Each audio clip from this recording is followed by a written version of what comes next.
करने वाले मृत्युदंड की कॉन्स्टिट्यूशनलिटी, क्योंकि नॉर्मली जब अनुच्छेद 21 आप पढ़ते हैं तो वो प्राण की स्वतंत्रता की बात करता है। हालांकि उसमें यह भी लिखा हुआ है कि चाहे प्राण की स्वतंत्रता हो और चाहे दैहिक स्वतंत्रता हो, उसे विधि द्वारा स्थापित प्रक्रिया से लिया भी जा सकता है, लेकिन कुछ आदतन चीजों को समझ लेने की आदत आप में होती है। तो जो प्राण की स्वतंत्रता अनुच्छेद 21 देता है, ये जो प्राइमरी इंपैक्ट देता है आपके दिमाग पर, वो इंपैक्ट ऐसा है कि मानो प्राण की स्वतंत्रता आपको है, इसलिए आपकी जिंदगी कोई ले ही नहीं सकता, और अगर ले रहा है तो लेने वाले का कृत्य कम से कम वैध ये तो नहीं कहा जा सकता। ये प्राइमरी इंपैक्ट है जो आपके दिमागों पर होता है। ऐसे अनुच्छेद 19 हम लोग पढ़कर आए कि लगातार उच्चतम न्यायालय कह रहा है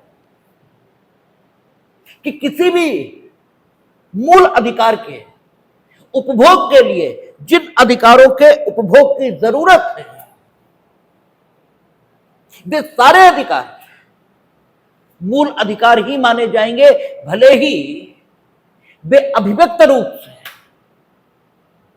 मूल अधिकारों के भाग 3 में वर्णित हो न हो।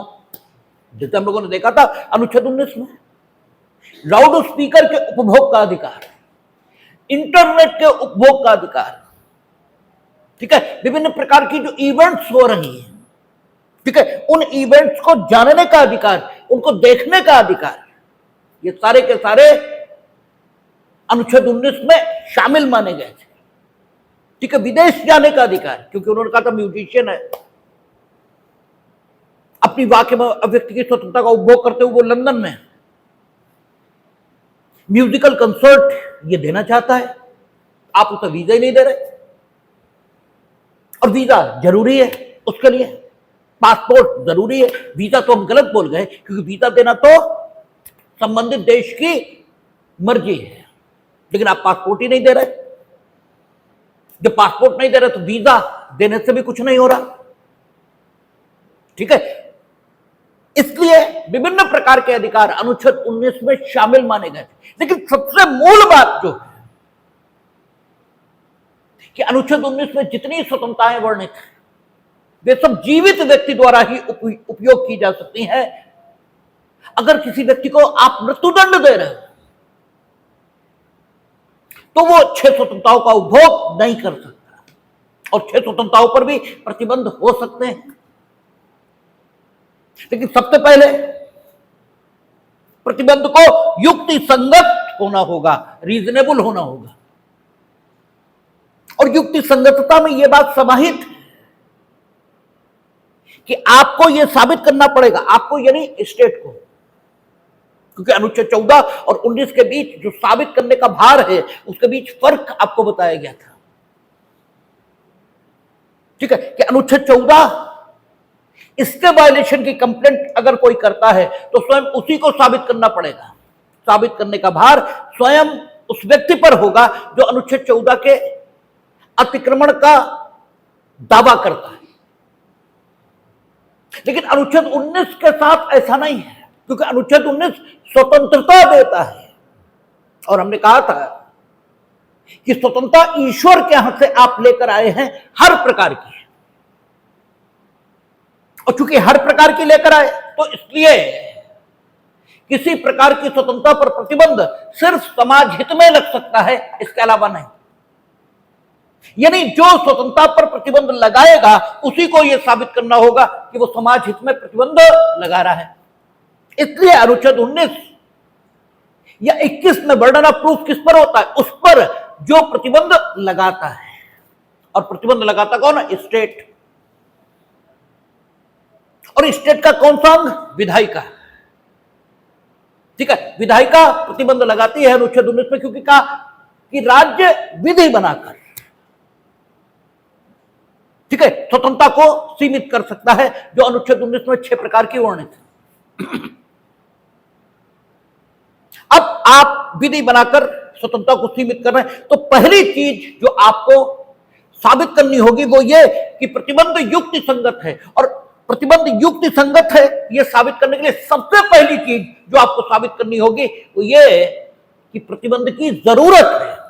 अगर आप गैर जरूरी प्रतिबंध लगा रहे हैं, यानी उस प्रतिबंध की कोई आवश्यकता ही नहीं है, तो उस प्रतिबंध को युक्ति संगत कैसे कह सकते हैं? आपका रात में निकलना ठीक नहीं है, यह साबित करने के लिए कोई तो ऐसी बात हो जिसके आधार पर यह कहा जा सके कि रात में निकलना ठीक नहीं। रात में आपको सोना चाहिए, क्योंकि सोना दिमाग को रिलैक्स करता है। पहली चीज तो यही है, सुरक्षा की बात छोड़ भी नहीं तो भी, इसलिए रात को आपको सोना चाहिए। यानी रात में घूमने पर प्रतिबंध लगाना ये आपके स्वास्थ्य के दृष्टि से युक्ति संगत है।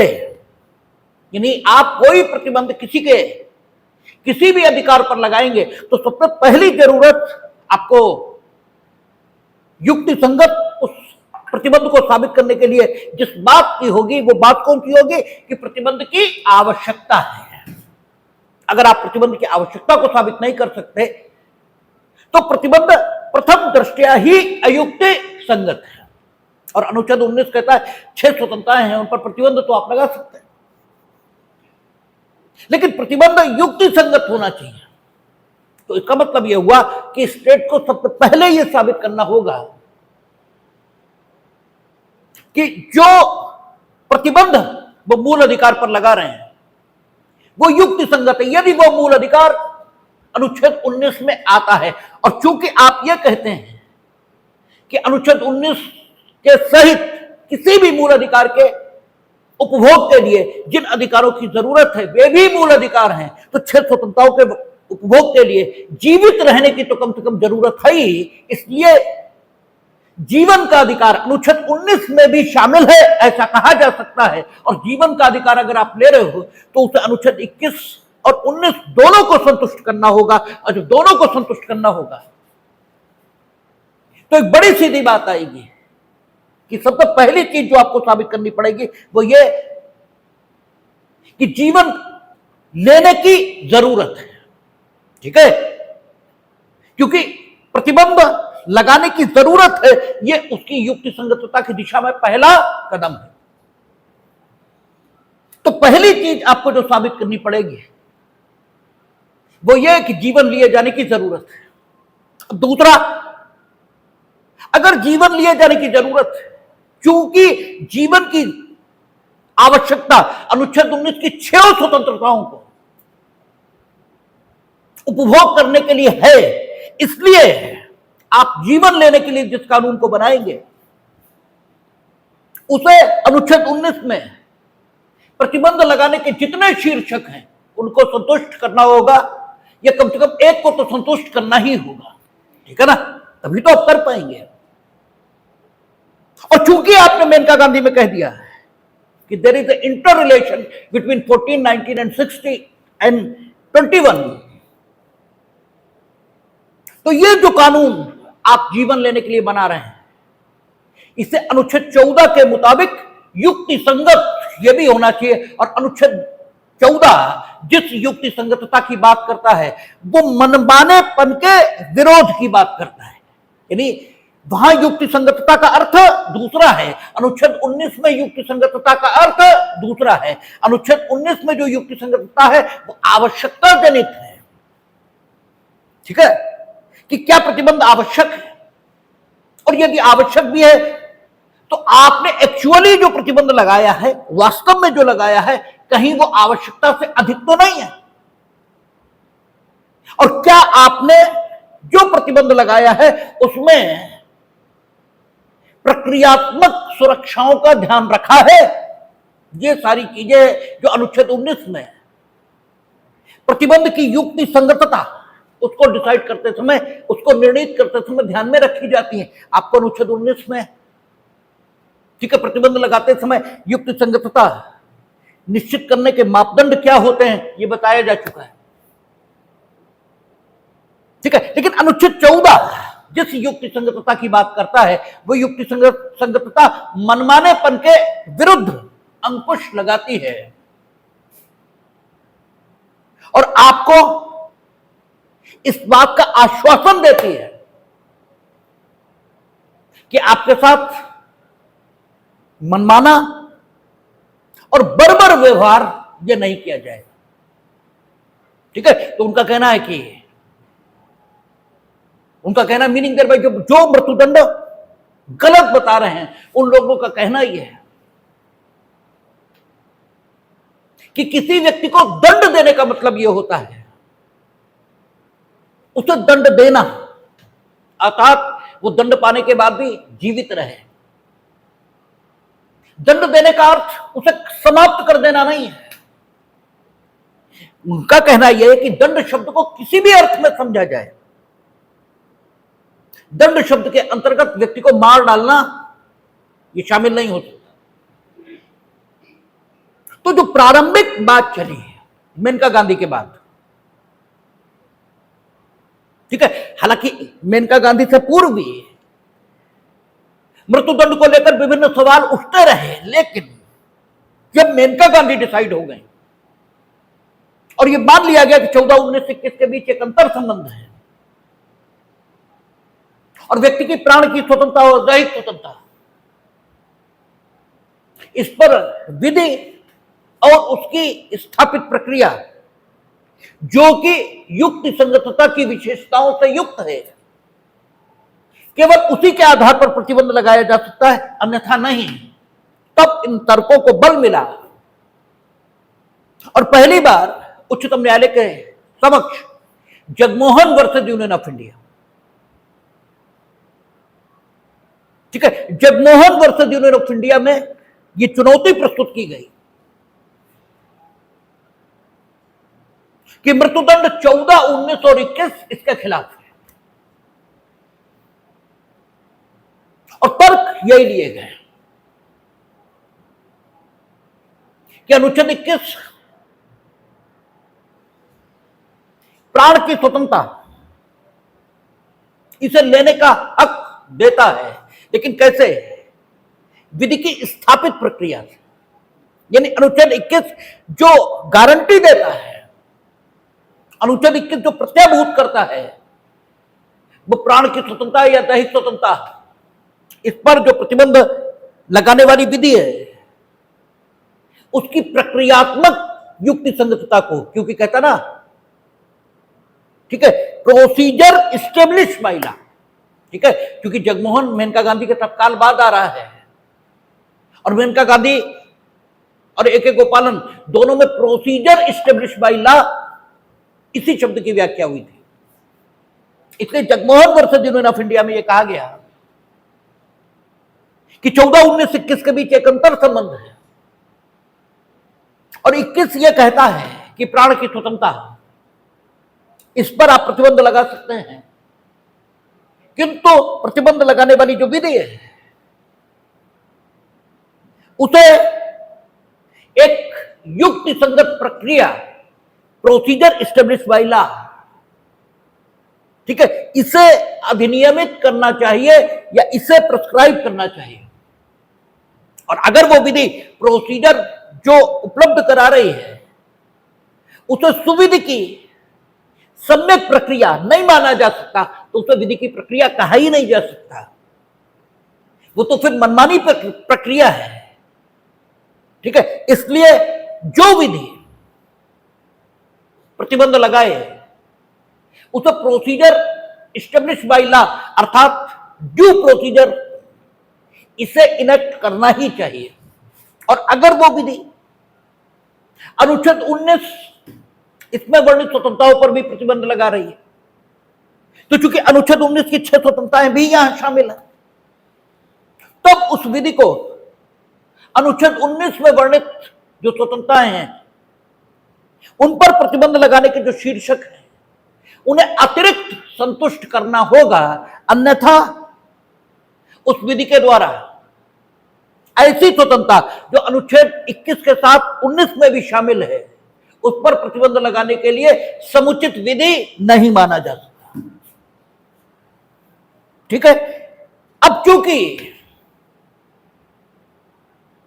जो विधि मृत्युदंड को प्रावधानित कर रही है, हालांकि मृत्युदंड को प्रावधानित करने वाली विधियां बहुत ज्यादा हैं, खूब सारी है, लेकिन Jagmohan versus Union of India में जो चर्चा चल रही थी वो आईपीसी की धारा 302 के संदर्भों में चल रही थी, और मृत्युदंड पर जितने मुकदमे हैं सब में चर्चा जो चली है वो आईपीसी की धारा 302 इसके संदर्भ में चली है। और चूंकि उसकी प्रक्रिया सीआरपीसी में धारा 354(5) में दी गई थी पहले, अब तो बीएनएसएस आ गई, ठीक है, तो सारे मुकदमों में चर्चा 302, 354(5) के संदर्भों में चली है। जगमोहन में भी वही हो रहा है। तो उनका कहना यह है कि चूंकि 302 मृत्युदंड को प्रावधानित करके क्या कर रही है, अनुच्छेद 19 में वर्णित 6 स्वतंत्रताओं पर भी प्रतिबंध लगा रही है, इसलिए 302 को उस टेस्ट को भी पास करना होगा जो टेस्ट अनुच्छेद 19 की 6 स्वतंत्रताओं पर प्रतिबंध लगाने के लिए बताया गया है। अर्थात अनुच्छेद, ठीक है, अनुच्छेद 19 में वर्णित स्वतंत्रता पर प्रतिबंध लगाने के लिए धारा 302 आईपीसी को अनुच्छेद 19 में प्रतिबंध लगाने के जो शीर्षक हैं उनमें से किसी एक शीर्षक के अंतर्गत आना होगा, और साथ ही साथ स्टेट को यह भी साबित करना होगा कि मृत्युदंड की जरूरत है, क्योंकि आवश्यकता भी प्रतिबंध के युक्ति संगत होने का सबसे पहला आधार है। तो आवश्यकता भी साबित करें कि मृत्युदंड की है, और दूसरा, ठीक है, मृत्युदंड ये अनुच्छेद 19 में प्रतिबंध लगाने के जो शीर्षक है उनमें से किसी के अंतर्गत आता है, यह भी साबित करें, दोनों बातें साबित करें। और तीसरी बात कि चूंकि 302 यह कहता है कि या तो आजीवन कारावास और यह मृत्युदंड, किन मामलों में आजीवन कारावास और किन मामलों में मृत्युदंड, यह वहां लिखा ही नहीं है। इसलिए 302 मनमानेपन को प्रश्रय दे रहा है, इसलिए भी यह अनुच्छेद 14 के विरुद्ध है। और स्टेट ये साबित करे, स्टेट क्यों, अनुच्छेद 14 में तो बर्डन उन्हीं पे है, तो ठीक है, तुमका कहना हम तो बता ही रहे कि इसमें या तो मृत्युदंड और या आजीवन कारावास लिखा है, और उन परिस्थितियों का अभाव है जिन परिस्थितियों में किसी को मृत्युदंड और किसी को आजीवन कारावास दिया जाना उचित कहा जा सकता है, उन परिस्थितियों का वर्णन नहीं है, इसलिए निरंकुशता को प्रश्रय दे रहा है। इसलिए मृत्युदंड मेनका गांधी के बाद असंवैधानिक, उनका कहना है क्योंकि मृत्युदंड की कोई जरूरत नहीं है, और यह अनुच्छेद 19 में जो प्रतिबंध लगाने के शीर्षक हैं उनके अंतर्गत आता भी नहीं है, ठीक है ना। लोक व्यवस्था, सदाचार, ठीक है, इनमें किसी में तो आए। उनका कहना है कि या तो पब्लिक इंटरेस्ट में हो, लोकहित में हो, ठीक है, या रीजनेबल हो, कुछ तो हो, ये तो है ही नहीं कुछ भी।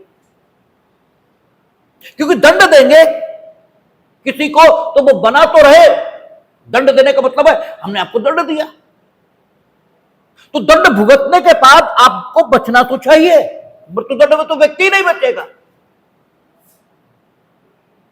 दंड देने में एक बात अंतर नहीं है कि दंडित बचेगा, ठीक है, दंड देने में जो कॉन्सेप्ट आता है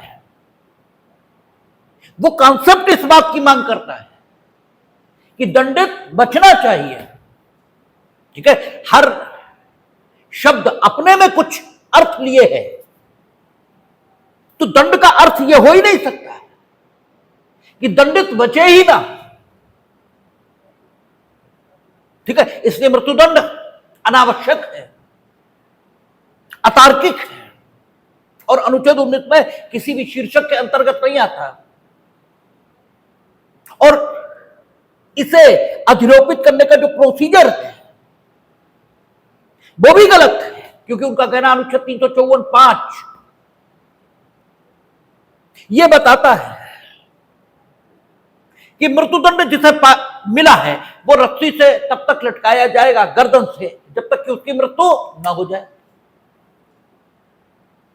लेकिन 354(5) ये नहीं बताता कि मृत्युदंड दिया किसे जाए। ठीक है, किसे आजीवन कारावास दिया जाए और किसे मृत्युदंड दिया जाए। और पूरी सीआरपीसी में, ठीक है, किसे दंडित किया जाए इसी के संबंध में प्रावधान है, लेकिन दंडित करने में कौन सा दंड दिया जाए इस संबंध में कोई प्रावधान नहीं। ठीक है, दोषसिद्ध और फिर दंड। ठीक है, तो 354(5) प्रक्रिया बताता ही नहीं है, सीआरपीसी प्रक्रिया बताई नहीं रही है, इसलिए मृत्युदंड ये अनुच्छेद 21 को भी संतुष्ट नहीं कर रहा। ठीक है, क्योंकि वहां क्या कहा, प्रोसीजर इस्टेब्लिश बाय लॉ, इससे ही किसी की प्राण की स्वतंत्रता ले सकते हैं। और सीआरपीसी मृत्युदंड के लिए प्रोसीजर उपलब्ध कराती है, और सीआरपीसी में आपने जो प्रोसीजर दे रखा है वो दो बातों के लिए। ठीक है, किसे दंडित किया जाए इसका, ठीक है, निश्चय करने के लिए, यानी दोषसिद्ध किसे किया जाए इसका निश्चय करने के लिए, और फिर दंड किस प्रकार दिया जाए। ठीक है, क्योंकि सीआरपीसी हम लोगों ने पढ़ा था, चैप्टर 413 से शुरू होता था, दंडादेशों का निष्पादन। ठीक है ना, तो निष्पादन के संबंध में बोलते हैं, दोषसिद्ध करने के संबंध में बोलते हैं, लेकिन दो दंडों में से कौन सा दंड चुना जाए इस संबंध में सीआरपीसी कुछ नहीं कहती। ठीक है, इस संबंध में थोड़ी बताती है कि दोषसिद्ध अगर 302 में हुआ तो मृत्युदंड दे या आजीवन कारावास। तो प्रोसीजर इस्टेब्लिश बाय लॉ ये जरूरत पूरी नहीं होती। अगर आप किसी को मृत्युदंड दे रहे हैं तो मनमाने ढंग से दे रहे हैं। ठीक है, क्योंकि प्रोसीजर तो कोई है नहीं कि किसे मृत्युदंड दे, ये तो कहीं लिखा ही नहीं। ठीक है, दोषसिद्ध किसे करेंगे है,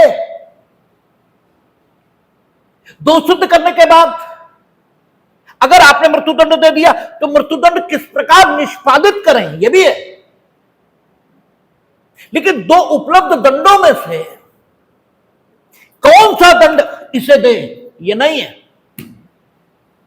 कितने महीन आर्गुमेंट निकलते हैं, आप ये जरा इस बात की खूबसूरती पर गौर करें कि कितना शानदार आर्गुमेंट निकल रहा है। और इसलिए यह नहीं कहा जा सकता कि प्रोसीजर इस्टेब्लिश बाय लॉ इसके माध्यम से किसी की प्राण की स्वतंत्रता ली जा रही है, यह नहीं कहा जा सकता। और यदि ऐसा नहीं कहा जा सकता तो 21 का वायलेशन है 302 में। 354(5) भी अनकॉन्स्टिट्यूशनल हो रही है। और चूंकि ये 19 में वर्णित स्वतंत्रताओं इसके भी खिलाफ है, क्योंकि वो तो प्राइमरी जरूरत है, इसलिए जीवन का अधिकार 19 में भी शामिल मानेंगे।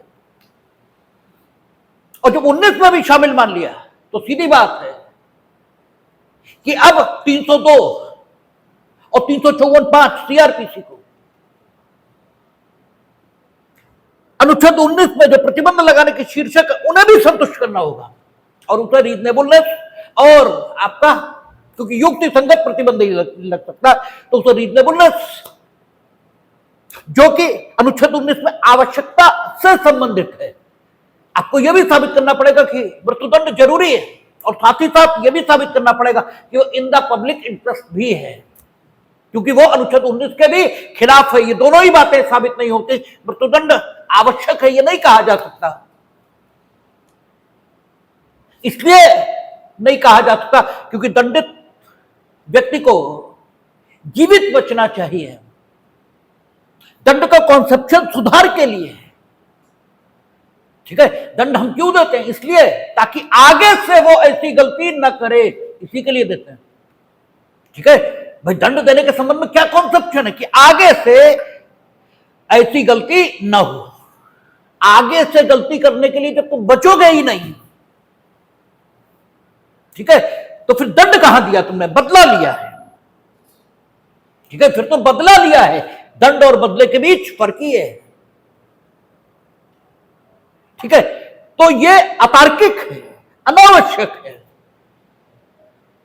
क्योंकि दंड शब्द जिस मूल भावना को अपने में अंतर्निहित करता है, ये उसी के खिलाफ है। ठीक है, और ये अनुच्छेद 19 में वर्णित शीर्षकों को भी पूरा नहीं करता, इसलिए भी ये 19 से भी असंवैधानिक हो रहा है, और ये 14 के भी खिलाफ है, क्योंकि ये मनमाना प्रोसीजर दे रहा है। 354(5) भी और 302 भी, दोनों मनमाने हैं। क्योंकि प्रक्रिया में ये तो दिया है, दोषसिद्ध किसे करें, कैसे करें, यह भी दिया है दंडादेश का निष्पादन कैसे करें, लेकिन यह नहीं है कि दो उपलब्ध दंडों में से को जो दंड का चुनाव किया जाए वो किन परिस्थितियों में किया जाए, अर्थात 302 के दोषसिद्ध व्यक्ति को मृत्युदंड दिया जाए या आजीवन कारावास, इसके लिए कोई फर्दर ट्रायल, अग्रिम विचारणा, इसकी कोई व्यवस्था नहीं है। इसलिए 354(5) और 302 दोनों अनकॉन्स्टिट्यूशनल। यह तर्क पहली बार Jagmohan versus Union of India इसमें आया। कोर्ट ने कोई तर्क नहीं माना। कोर्ट ने कहा सारी बातें गलत है। उन्होंने कहा पहली जरूरत आप ये कहते हो कि युक्ति संगत और इन द पब्लिक इंटरेस्ट होना चाहिए। ठीक है, अगर ये दो बातें पूरी हो गई तो 21 में भी बात बन गई और इसमें भी बात बन गई। ठीक है, अगर 21 में नहीं भी बनी, चलिए प्रोसीजर एस्टेब्लिश बाय लॉ, तो उसकी बात आगे कर लेंगे। फिलहाल 19 में बात बन जाएगी। अगर ये दो टेस्ट पास कर ले, ये रीजनेबल है और इन द पब्लिक इंटरेस्ट है, तो उनका मृत्युदंड अपवादिक मामलों में दिया जाता है। ठीक है, हालांकि उस समय तक सुप्रीम कोर्ट ने ये कहा नहीं है कि अपवादिक मामलों में ही दिया जाएगा, ये नहीं कहा है, ये तो बच्चन सिंह में कहेंगे। ठीक है, लेकिन उन्होंने जगमोहन में इसकी शुरुआत कर दी और यह कहा कि जब दो दंड दिए, आजीवन कारावास या मृत्युदंड, तो यह अपने आप में समझ में आने वाला विषय है कि सभी को मृत्युदंड दिया जाएगा, ऐसा फ्रेमर्स की मंशा नहीं रही है। यानी विधायिका की मंशा यह नहीं रही है कि जो कत्ल कर दे उसको मृत्युदंड दे दिया जाए। विधायिका ने दो कैटेगरी बनाई है, तो दो कैटेगरी बनाने का कोई कारण होगा। और अगर आप प्रेफरेंस के पॉइंट ऑफ व्यू से देखें तो उसने कहा या तो आजीवन कारावास या मृत्युदंड। आजीवन कारावास पहले है, फिर मृत्युदंड है। इसका मतलब यह है कि जब आजीवन कारावास से बात न बने तो मृत्युदंड की ओर सोचना चाहिए। यानी सामान्य मामलों में आजीवन कारावास, और यह बिल्कुल युक्ति संगत है, इससे कोई इनकार नहीं कर सकता कि कत्ल के ऐसे मामले हो सकते हैं जिनमें कातिल को मृत्युदंड दिया जाना ही ठीक है। आप कंस जैसे आदमी का क्या करोगे? अरे भाई तुम चलो, हम तुम्हारा तर्क भी ठीक मान लें कि चूंकि आकाशवाणी हुई थी कि 8वां जो देवकी का बच्चा होगा वो आपके प्राण ले लेगा, तो आपने प्राण रक्षा में देवकी को कारावासित किया। ठीक है, तो 7 बच्चों की हत्या का जस्टिफिकेशन क्या है? चलो 8वें का जस्टिफिकेशन हम मान भी लेते हैं। हालांकि 7 की तो नहीं कर पाया हत्या, क्योंकि बलराम जी भी 7वीं संतान माने जाते हैं। 6 बच्चों की हत्या का जस्टिफिकेशन क्या है? जो नवजात हैं, जिनसे तुम्हें कोई खतरा है, ऐसी कोई भविष्यवाणी भी नहीं है। ठीक है, इस कंस जैसे आदमी का क्या किया जाए? इसके लिए मृत्युदंड एप्रोप्रिएट है। ऐसे लोगों को जिंदा रहने का कोई हक नहीं। हाँ, ये ठीक है कि अगर ये 8वें की हत्या कर दे तो आजीवन कारावास भी हो सकता है, क्योंकि हालांकि जस्टिफिकेशन जैसे शब्द का इस्तेमाल इस परिस्थिति में किया जाना, ये जस्टिफिकेशन शब्द का अपमान है, लेकिन फिर भी क्योंकि भाषा कई जगह मजबूर होती है तो उसी शब्द का इस्तेमाल करना पड़ता है। कि 8वें की हत्या का तो चलो हम कोई जस्टिफिकेशन मान भी लें, लेकिन बाकी की हत्या का क्या जस्टिफिकेशन है? तो ऐसे लोगों को मृत्युदंड ही मिलना चाहिए। हाँ, अगर सिर्फ 8वें की हत्या हो तो आजीवन कारावास। इसका मतलब यह हुआ कि इसने रीजनेबलनेस के टेस्ट को पास कर लिया। कोर्ट ने कहा कि अगर हम आपकी बात ठीक भी मान रहे हैं कि 19 और 14 इसे संतुष्ट करने के लिए, हालांकि 14 की बात अभी नहीं कर रहे, अभी मुख्यतः 19 की करें। अगर उनका कि हम ये मान लें आपकी कि 19 के टेस्ट को पास करने के लिए इस कानून को पब्लिक इंटरेस्ट यानी लोकहित और अनुच्छेद 19 में जिस युक्ति संगतता की बात की गई है, जो युक्ति संगतता आवश्यकता से संबंधित है, उस चुनौती को पास करना चाहिए, तो ये कानून 302 और 354(5) उस चुनौती को पास कर रहे हैं। क्योंकि हत्या के मामलों में ऐसे मामले हो सकते हैं जहां कातिल को मृत्युदंड इसी को दिया जाना चाहिए और उसे मृत्युदंड दिया जाना लोकहित में एकदम जरूरी हो। ऐसे मामले हो सकते, इसलिए आप ही का तर्क हम मान लेते हैं। तो अनुच्छेद 19 द्वारा पेश की गई चुनौती को 302 और 354(5) सफलतापूर्वक पूरा कर रहे हैं। और यह नहीं कहा जा सकता कि अनुच्छेद 19 के आधार पर मृत्युदंड असंवैधानिक है। अब उन्होंने कहा, अगली बात पे आ जाइए, 14। आप कहते हैं कि या तो मृत्युदंड या आजीवन कारावास, ये लिखा है, कोई गाइडिंग प्रिंसिपल नहीं है। ठीक है, और चूंकि गाइडिंग प्रिंसिपल नहीं है, इसलिए अनुच्छेद 14 जो मनमानेपन के विरुद्ध संरक्षण देता है, अर्थात अनुच्छेद 14 जो ये प्रवृत्ति रखता है कि कानूनों में जहां कहीं मनमानापन होगा वे सारे कानून अनुच्छेद 14 के मुताबिक असंवैधानिक हो जाएंगे। अगर उस चुनौती की बात करें तो उन्होंने कहा कि चूंकि यहां डिस्क्रिशन, विवेक का अधिकार किसे दिया? न्यायालय को। और अनुच्छेद 14 की जब हम लोगों ने व्याख्या की थी तब यह कहा था कि अनुच्छेद 14 में विवेक का अधिकार दिए जाने से रोका नहीं गया है, यानी जहां कहीं डिस्क्रिशन दिया है कि या तो आप ये कर सकते हैं या तो वो कर सकते हैं, वहां विधि को अनुच्छेद 14 के खिलाफ ऑटोमेटिकली नहीं माना जाएगा, बल्कि देखा यह जाएगा कि डिस्क्रिशन किसको दिया गया है। अगर किसी हायर अथॉरिटी को डिस्क्रिशन दिया गया है, विवेक का अधिकार दिया तो गया किंतु किसी उच्च अधिकारी को, और उन परिस्थितियों का वर्णन कर दिया गया है जिन परिस्थितियों में विवेक का अधिकार इस्तेमाल होगा, तो फिर विवेक का अधिकार दिए जाने के बाद भी यह नहीं कहा जा सकता कि संबंधित विधि मनमानेपन को प्रश्रय दे रही है। अब उनका जरा 302 और 354(5) की स्थितियों को देखें, खूब समझ लीजिएगा। मृत्युदंड की संवैधानिकता, इस पर आपसे ऐसे भी लिखाया जाता है, इस पर विस्तृत उत्तरीय सवाल भी आता है, सब कुछ आता है।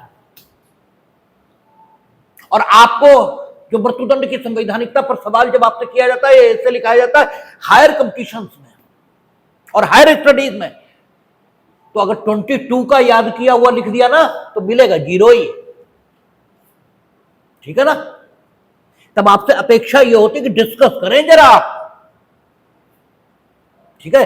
अन्यथा एलएलबी में भी आपसे पास होने के लिए यही पूछा जा रहा और सेलेक्ट होने के लिए एचजेएस और रेपुटेटेड कंपटीशन में वहां भी यही पूछा जा रहा, तो फिर अंतर क्या है? पागल हो गए वो लोग, ठीक है। इसलिए जरा समझ लीजिएगा मसले को, ठीक है। तो उन्होंने कहा कि केवल विवेक के अधिकार के आधार पर यह नहीं कहा जा सकता कि साहब मामला असंवैधानिक हो गया है। ये सिर्फ इस आधार पर कि विवेक दिया गया है संबंधित अधिकारी को, किसे दिया गया ये ज्यादा महत्व की बात है। और चूंकि 302 या 354 पाठ की शक्तियां न्यायालय को प्राप्त है, ठीक है, इसलिए नहीं कह सकते कि विवेक का दुरुपयोग होगा। हमने आपसे कई बार कहा, जब नेचुरल लॉ में अरस्तु और प्लेटो पढ़ा रहे थे, सुकरात का शिष्य है प्लेटो, सुकरात ने तो बहुत ज्यादा कानून क्या होता है इस विषय पर बात ही नहीं की है। सुकरात की जो बात है वो कानून के पालन के विषय पर है, ठीक है। क्योंकि उनसे कहा गया था कि लियोन ऑफ सोलमिस को लेकर आइए अन्यायपूर्ण दंड के लिए, और उन्होंने कहा था हम लेकर नहीं आएंगे। और उन्होंने जो वाक्य कहे थे, उन्होंने कहा था कि राज्य की आज्ञा का पालन करना एक नागरिक के लिए धर्म है, क्योंकि वो राज्य में लगातार रह रहा है तो माना यह जाएगा उसने राज्य से विविक्षित संविदा की है कि वो उसकी आज्ञाओं का पालन करेगा, ठीक है। और अगर अब हम राज्य की आज्ञा का उल्लंघन नहीं करते हैं, राज्य की आज्ञा का उल्लंघन करते हैं, तो हम उस विविक्षित संविदा का उल्लंघन करेंगे, जो कि उचित बात नहीं होगी। इसलिए हम राज्य की आज्ञा का पालन तो करेंगे, लेकिन उस ढंग से नहीं करेंगे जिस ढंग से राज्य चाहता है। हम अपने ढंग से पालन करेंगे। और उनका था कि राज्य की आज्ञा यह है कि लियोन ऑफ सोलमिस को लेकर आओ, अन्यथा तुम्हें दंड पाना पड़ेगा। यह है राज्य की पूरी आज्ञा। हम लियोन ऑफ सोलमिस को लेकर नहीं आएंगे, क्योंकि हम जानते हैं अगर हम उसे लेकर आएंगे तो तुम अन्यायपूर्ण ढंग से उसे मार डालोगे। लेकिन हम राज्य की आज्ञा का पालन पैसिवली करेंगे, तुम्हारी, ठीक है, जो इच्छा है उसे पूरा नहीं करेंगे, लेकिन पैसिवली हम ये कहेंगे कि तुम ठीक है दंड देते हो दे दो हमें, हम लेकर नहीं आएंगे। तो तुम्हारी आज्ञा भी मान ली और हमने अन्यायपूर्ण दंड के लिए लियोन ऑफ सोलमिस को उपलब्ध भी नहीं कराया। यही हमने कहा था कि जब हिरोशिमा और नागासाकी पर बम गिराए गए थे, तो अगर उनके पायलट्स ये कह देते कि तुम्हें मिलिट्री कानून के मुताबिक आज्ञा के अपालन के लिए अगर मेरा कोर्ट मार्शल करना है तो कर दो, लेकिन हम बम नहीं गिराएंगे, ठीक है, तो शायद बात ही और हो गई होती। और पश्चिम का सारा विधि ज्ञान सुकरात, प्लेटो, अरस्तु से ही निकलता है, लेकिन पालन सुकरात, प्लेटो, अरस्तु का नहीं करते।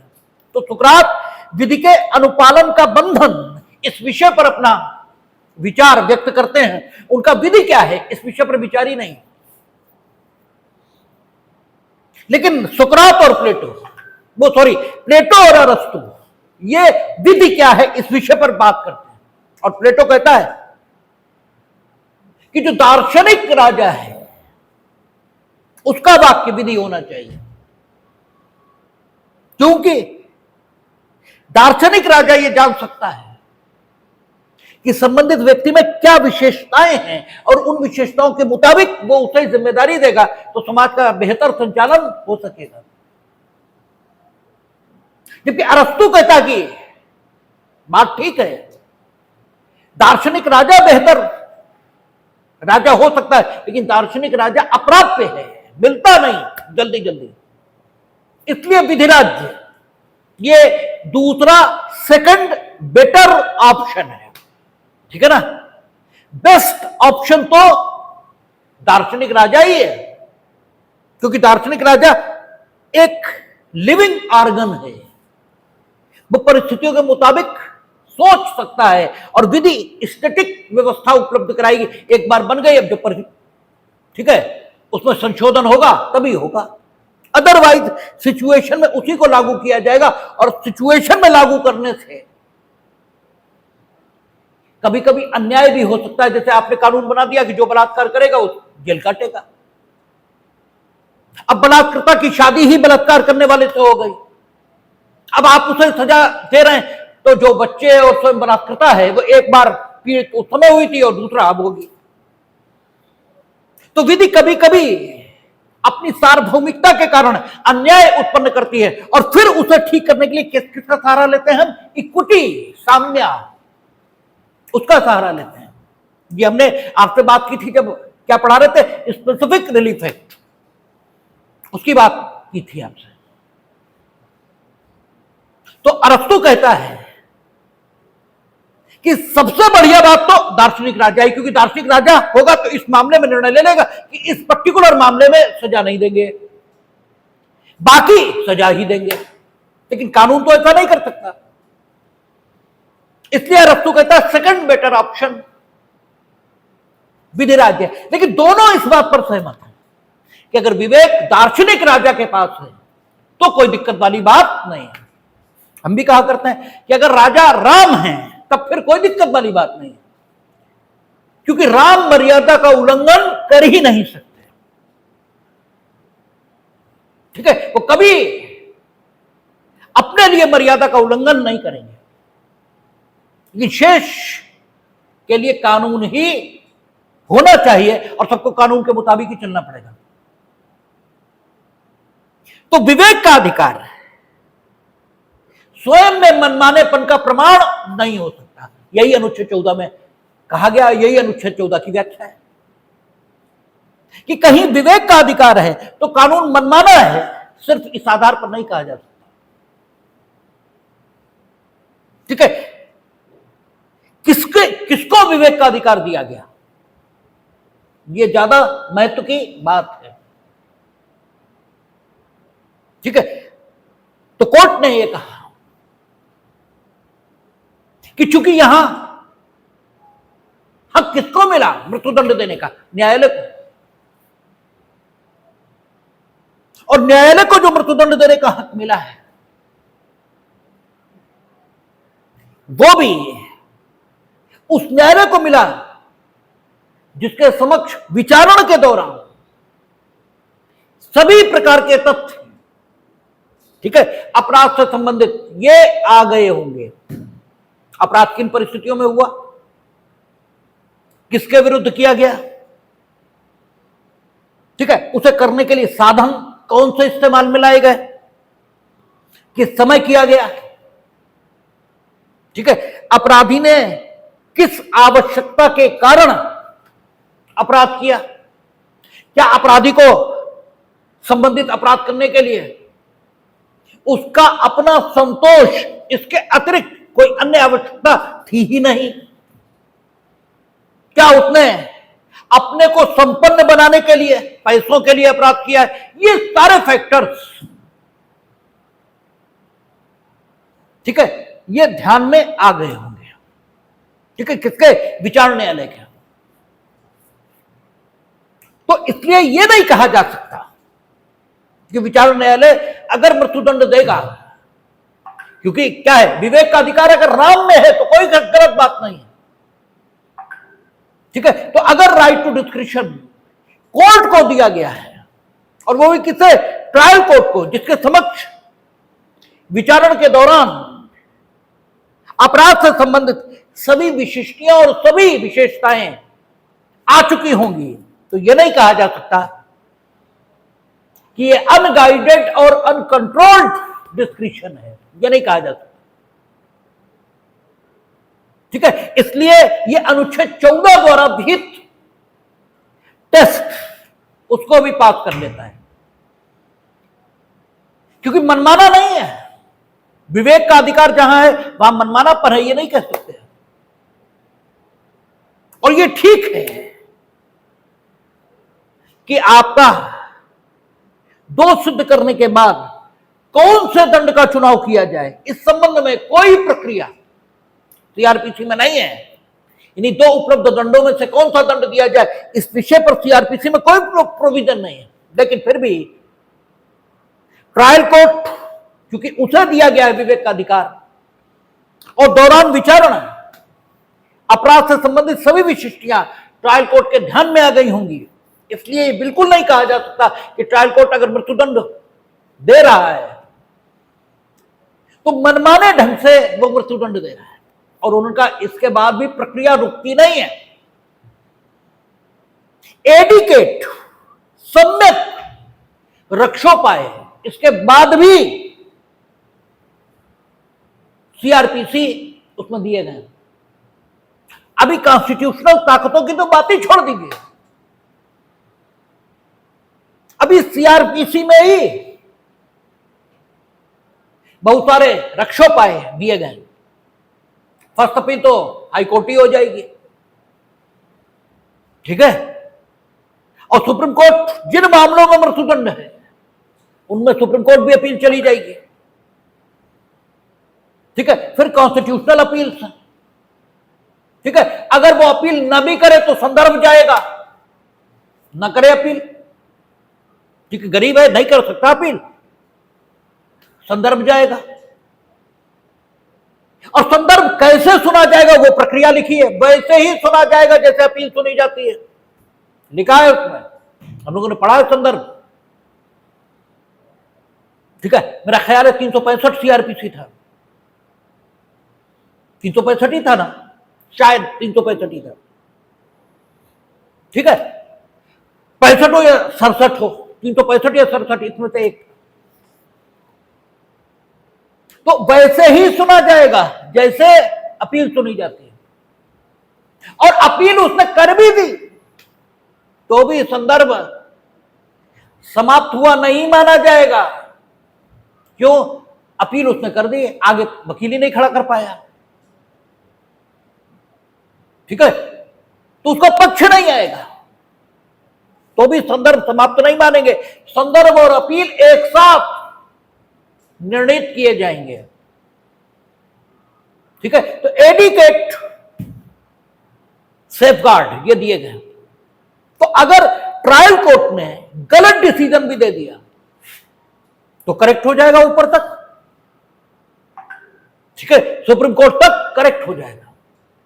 इसलिए एडिकेट सेफगार्ड ये स्वयं आईपीसी और सीआरपीसी इसी में मौजूद है। आईपीसी तो प्रक्रिया का वर्णन ही नहीं करता, सीआरपीसी। और एडिशनल कोर्ट ने कहा है कि जो 35वीं लॉ कमीशन की रिपोर्ट है, 35th रिपोर्ट है लॉ कमीशन की, उसमें भी उन्होंने कहा है कि मृत्युदंड ये पूरी तरह ठीक है, तार्किक है, युक्ति संगत है, आवश्यक है।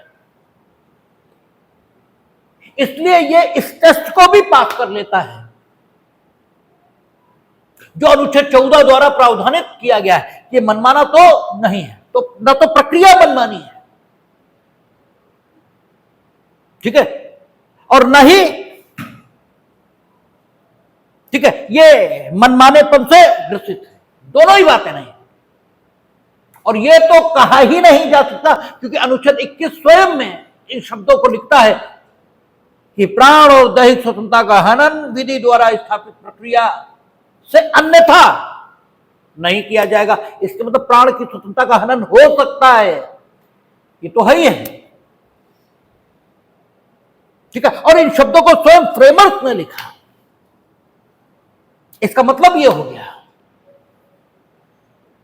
कि प्राण की स्वतंत्रता का हनन किया जाना संविधान के विरुद्ध नहीं है, क्योंकि संविधान अंततः, ये कोर्ट ने नहीं कहा, ये मेरा अपना व्यू है कि संविधान भी अंततः नागरिकों के लिए है, संविधान दुष्टों के लिए नहीं है, संविधान व्यक्तियों के लिए है, ये दानवों के लिए नहीं है, राक्षसों के लिए नहीं है। और राक्षस ये किसी व्यक्ति का या किसी जीवधारी का नाम नहीं है, राक्षस वृत्ति है, ठीक है, राक्षस प्रवृत्ति है। हमारी मेथोडोलॉजी में वर्णन मिलते हैं कि जो राक्षस वंश में है उनमें भी ऐसे महामानव पैदा हुए ठीक है, चाहे विभीषण हो, चाहे प्रहलाद हो, चाहे बलि हो,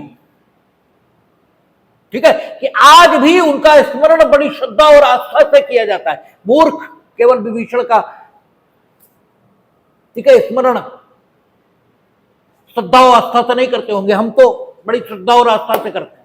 कारण ये कि जो राम के पक्ष में वो विभीषण है, और अगर राम और रावण में चुनाव का विषय हो तो जो रावण को चुने, हम तो उसके साथ कभी नहीं खड़े हो सकते।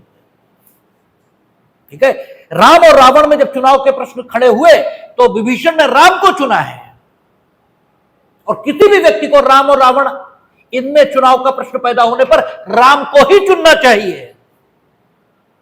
ठीक है, भले ही खुद की कितनी भी अप्रतिष्ठा हो जाए। राम का मतलब है जीवन मूल्य, राम का मतलब है नीति, राम का मतलब है, ठीक है, नियम और कानून, और रावण का मतलब है अराजकता, दुष्टता, नीचता। तो जो रावण को चुनता है वो मेरी दृष्टि में तो, ठीक है, उसके लिए, उसकी नीचता के लिए तो शब्द ही नहीं है। ठीक है, इसलिए ये महामूर्खता है। रावण लंका नहीं है, रावण की रक्षा लंका की रक्षा नहीं है। ठीक है, ये मूर्खता की बात है। ठीक है, जब हम लोग 121 पढ़ते हैं, ठीक है, भारत सरकार के विरुद्ध युद्ध, 124 पढ़ते हैं राजद्रोह आईपीसी में, अब तो धाराएं बदल गई, तो भी कहता है सरकार की बुराई देश की बुराई नहीं है। ठीक है, हां, कभी कभी ऐसा होगा कि सरकार का विरोध देश का विरोध बन जाएगा, लेकिन हमेशा ऐसा नहीं होगा। तो रावण लंका नहीं है, रावण तो लंका के संसाधनों का उपयोग अपनी व्यक्तिगत आकांक्षाओं के लिए, ठीक है, करने का पाप कर रहा है, तो उसको छोड़ देना ही ठीक है। ठीक है, तो जो राम के पक्ष में है वो विभीषण है। राम और रावण में चुनाव का प्रश्न हो तो जो राम के पक्ष में खड़ा हो वो विभीषण है, इसलिए वो तो ठीक ही आदमी है, गलत आदमी नहीं। गलत आदमी तो कुंभकर्ण है, गलत आदमी तो मेघनाथ है। इसीलिए कोई आर्य ग्रंथ, ठीक है, रावण या कुंभकर्ण की बड़ाई नहीं करता है, ठीक है, न मेघनाथ की बड़ाई करता है। पितृभक्ति, इसका उदाहरण दिया जाता तो श्रवण कुमार का नाम लिया जाता है, मेघनाथ का नहीं। ठीक है, जबकि पितृभक्ति में मेघनाथ ने भी प्राण दिए और पितृभक्ति में श्रवण कुमार ने भी प्राण दिए। ठीक है, अंतर है परिस्थितियों में, और एक कानून के आदमी से जरूर यह अपेक्षा की जाती है कि वो उन अंतरों को समझे। ठीक है, तो न्यायालय ने कहा है कि संविधान, न्यायालय ने नहीं कहा, मेरा अपना मत है कि संविधान मानवों के लिए, संविधान नागरिकों के लिए है। संविधान दुष्टों, धूर्तों, नीचों, कमीनों, इनके लिए नहीं है। जो वृत्ति से राक्षस है, क्योंकि राक्षस वृत्ति का नाम है, जो वृत्ति से राक्षस है, जो वृत्ति से पिशाच हैं, पाशविक लोग हैं, ठीक है, जो ऐसे ब्रूटल मर्डर करते हैं, तो उनके लिए मृत्युदंड बिल्कुल सही है। ऐसा ला कमीशन ने भी कहा, उच्चतम न्यायालय ने Jagmohan versus Union of India, that was the first case.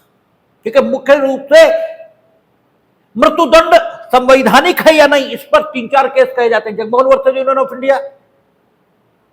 दूसरा, Rajendra Prasad versus state of Uttar Pradesh, it is the second case in which the constitutional validity of the death penalty has been discussed by the Supreme Court. And again, Bachan Singh versus State of Punjab, it is the very famous case, because it is the case in which the Supreme Court has described, ठीक है, elaborately, विस्तार से उसने वर्णन किया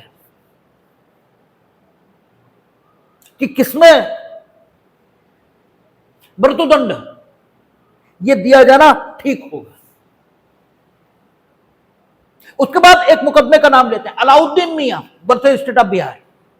ये important इसलिए होता है क्योंकि अलाउद्दीन मियां वर्सेस स्टेट ऑफ बिहार में ये डिमांड हुई थी कि बच्चन सिंह को रिकंसीडर किया जाए और कोर्ट ने इससे इनकार कर दिया कि there is no need to reconsider the verdict of the Bachan Singh versus state of Punjab because it is a case decided by constitutional bench. तो बच्चन सिंह का जो कानून है आज भी लागू है, और चूंकि इसमें अलाउद्दीन मियां में मना कर दिया इसलिए इंपॉर्टेंट हो जाता है। अगला मच्छी Singh versus state of Punjab. ठीक है, मच्छी Singh versus state of Punjab में यह कहा गया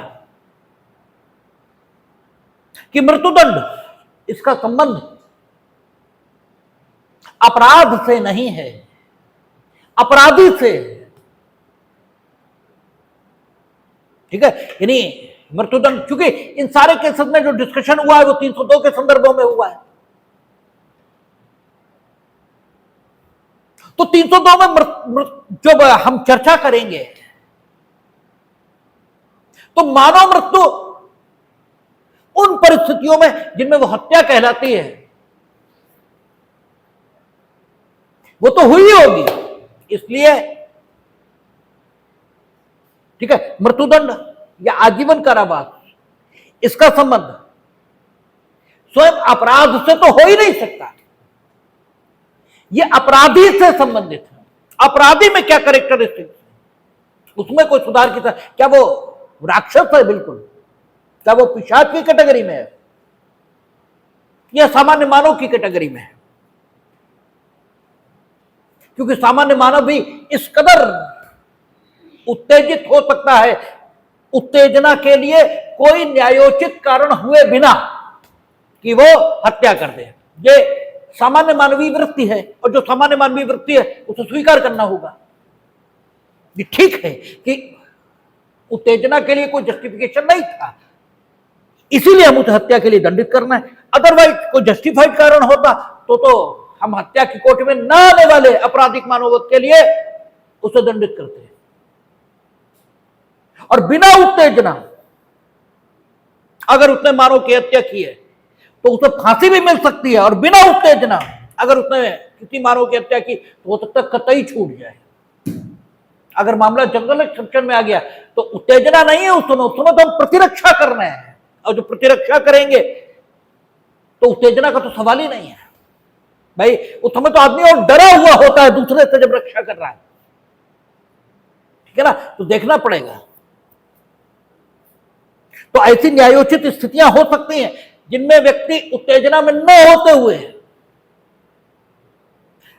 मानव मृत्यु उन परिस्थितियों में घटित करे जिन परिस्थितियों में उसकी मृत्यु हत्या कहलाती है,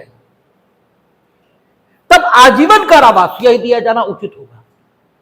लेकिन मृत्युदंड का संबंध अपराध से नहीं है, अपराधी से है। अपराधी कौन है? अपराधी कौन है मीनिंग देयर भाई नाम नहीं पूछ रहे उसका, उसमें कौन सी चारित्रिक विशेषताएं हैं, किन परिस्थितियों में उसने अपराध किया है, यह महत्व की बात होती है। तो Rajendra Prasad versus state of Uttar प्रदेश, इसमें रिकंसीडर जरूर किया कोर्ट ने, ठीक है, लेकिन Jagmohan versus Union of India इससे भिन्न कोई वर्डिक्ट ये नहीं आया, और यही कहा कि मृत्युदंड क्योंकि अपवादित मामलों में दिया जाता है और पर्याप्त सेफ्टी मेजर रखे गए हैं उसको देने से पहले, इसलिए यह नहीं कहा जा सकता कि मृत्युदंड का दिया जाना असंवैधानिक है, या ये कहीं भी 14-19-21 इसके द्वारा उपलब्ध कराई गई चुनौती के आगे फेल हो जाता है, या ये अनुच्छेद 14-19-21 की कसौटी पर खरा नहीं उतरता। और मृत्युदंड को समाप्त किया जाना इसके पक्ष में ना तो लॉ कमीशन है, कोई नहीं है। इससे मृत्युदंड 14-19-21 की चुनौती के बावजूद पूरी तरह संवैधानिक है और इसको अधिनिर्णित किया जाना चाहिए। और इसके बाद जो मुकदमा आता है वो बचन Singh versus state of Punjab, क्योंकि काफी महत्वपूर्ण मामला है और इसके साथ मृत्युदंड देने में अगर देरी हुई है